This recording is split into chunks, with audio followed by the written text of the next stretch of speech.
দলের লোক তারা বলতে পারে না আমি তো পারি না।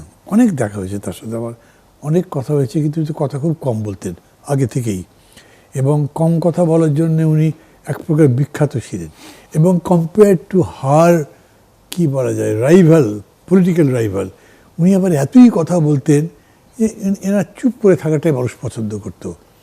তো সেই হিসেবে আমার না ব্যক্তিগত বন্ধু আছে, শেখ হাসিনা দেখবেন এক দঙ্গল বন্ধু ছিল, তার কলেজ লাইফের বন্ধু, ইউনিভার্সিটি লাইফের বন্ধু, হয়তো ক্লাসই করে নাই কিন্তু এখন সব বন্ধু হয়ে গেছে, তাদের করে পরিচয় করে দিচ্ছেন। কিন্তু বেগম জিয়া এইরকম ব্যক্তিগত পর্যায়ে আলাপও নিতেন না, তার আলোচনাও ব্যক্তিগত পর্যায়ে থাকতো না। নট দ্যাট যে উনি খুব পলিটিক্যাল আলোচনা করতেন বা ততদূর পর্যন্ত ওনার অভিজ্ঞতা অত বছর ধরে করেননি, কিন্তু তারপরে ওই যাই বলতেন, মানে যেটা উল্লেখ করবার মতো, আমি যেরকম করে ফিল করেছি, অসাধারণ সুন্দরী মহিলা ছিলেন, এক ধরনের অ্যাট্রাকশন ছিল, কিন্তু তাকে আমার সবসময় বলেছে লেডি অফ পার্সোনালিটি। মানে ধরুন ওই পার্সোনালিটির জায়গাতে আপনি ব্যক্তিগত অ্যাপ্রোচ করতেই পারবেন না। হয়তো একটা খাজুরে আলাপ করি না আমরা, গল্প করি, সেটা আমরা শেখ হাসিনার সাথে করতাম।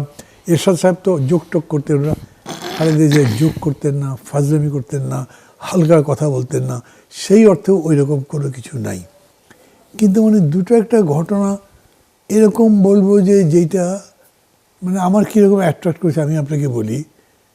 প্রথম কথা হচ্ছে উনি যখন এলেন রাজনীতিতে, তারও আগে থেকে কিন্তু আলোচিত হচ্ছেন, মানে যখন জিয়া রহমানের মৃত্যু হলো এরপরই তাকে নিয়ে কথাবার্তা হচ্ছিল যে উনি আসবেন কিনা। উনি তো স্ট্রেট ফরওয়ার্ড বলেছেন। এটা আসলো কেন এই আলাপটা? কারণ উনি গৃহবধূ, রাজনীতির সাথে তার যোগাযোগ নেই, শুধু কি স্ত্রী বলেই, বা অন্য কোনো নেতাকে সে সময় বিএনপিতে সামনে আসতে পারেননি সেভাবে? না, আপনারা একটা জিনিস খেয়াল করতে হবে, আমাদের একটা ফিউডাল কালচার তো সোসাইটির, ফিউডাল মানি হলো ফ্যামিলি রিলেশন থাকে, বসিং থাকে, এগুলো থাকে। তো ওই পারিবারিক সম্পর্ককে মানুষ খুব দাম দেয়। মানে আপনার রাজনীতিতে 40 বছরের পুরনো বন্ধু, কিন্তু তার চেয়ে দেখে যে ছেলে অনেক প্রিয়, তার চেয়ে স্ত্রী প্রিয়। আমি যদি বলি আরে এত 40 বছরের বন্ধুকে বাদ দিয়ে যে 20 বছর আগে যে ছেলের জন্ম হলো তাকে বেশি পছন্দ করেন, তো লোকে তো আমাকে অপছন্দ করবে। সন্তানকে ভালোবাসবে না, সে একটা মানুষটা কি? সন্তানের জন্য করবে না, সে একটা মানুষটা কি? যদি কোনো নেতা অন্যায়ভাবে অবৈধভাবেও তার সন্তানকে রাজনীতিতে, ব্যবসাতে, অন্য কোনো জায়গাতে সুবিধা দেন, লোকে কিন্তু খারাপ বলবে না, ছেলের জন্য তো করবেই, কিন্তু বন্ধুর জন্য যদি করেন তাহলে বলবে। কিন্তু এইখানে কেসটা এইরকম নয়। বিষয়টা হচ্ছে যে যখন জিয়া রহমানের এরকম অকাল মৃত্যু হলো, এই দুঃখজনক মৃত্যুটা হলো, তখন দলটা চালাবে কে? সাত্তার সাহেব বিচারপতি ছিলেন, বয়স্ক লোক ছিলেন, আমার বিবেচনায় প্রাজ্ঞ মানুষ ছিলেন, মানে উনি খুব ধীর স্থির এগুলো ছিলেন, ওনাকে দেওয়া হয়েছিল। কিন্তু উনি যথেষ্ট বয়স্ক ছিলেন, অসুস্থ ছিলেন, দলের মধ্যে যে সমস্ত জটিলতা হয় এগুলিকে উনি খুব ভালো হ্যান্ডেল করতে পারতেন না, দৃঢ় লোক ছিলেন আমি মনে করি। তো সেই সময় ধীরে ধীরে তার বিরুদ্ধে কথাবার্তা চালু হয়ে গেছিলো, দলটাকে সামলায় গিয়ে কী করা যায়, কাউকেই কেউ পাচ্ছে না।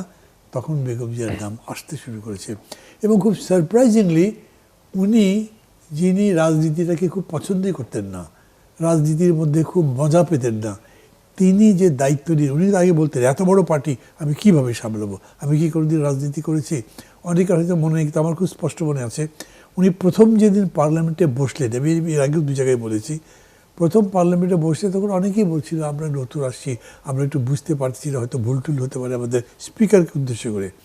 উনি না এরকম অকপটভাবে বললেন যে আমারও কিন্তু একই ব্যাপার, আমিও তো প্রথম আসছি, আমিও কিন্তু এরকম ভালো জানি না, আস্তে আস্তে শিখতে হবে, আপনারা আমাকে সাহায্য করতে হবে।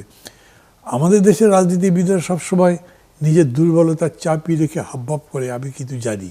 একজনের লোক আসলো, সালাম টালাম দিল, চেনে না, তবু কথাবার্তা এমন বলতে থাকবে যে আমি তোমাকে খুব চিনি, না হলে ওকে যদি চিনি না বললে যদি মাইন্ড করে, এরকম করে। কিন্তু বেগম জিয়া এইসব ব্যাপারে খুব অকপট ছিলেন এবং খুব স্পষ্ট ছিলেন। হয়তো কেউ কেউ তাকে মিসআন্ডারস্ট্যান্ড করতে পারে, but end of the day আজকে আমি বেগম জিয়াকে কেউ মিসআন্ডারস্ট্যান্ড করছি যে এরকম দেখছি না। মানে ধরে সমাজ আরে দূর এরকম বলতো কিন্তু জানি, এইরকম কিন্তু বলছে না। তার সম্পর্কে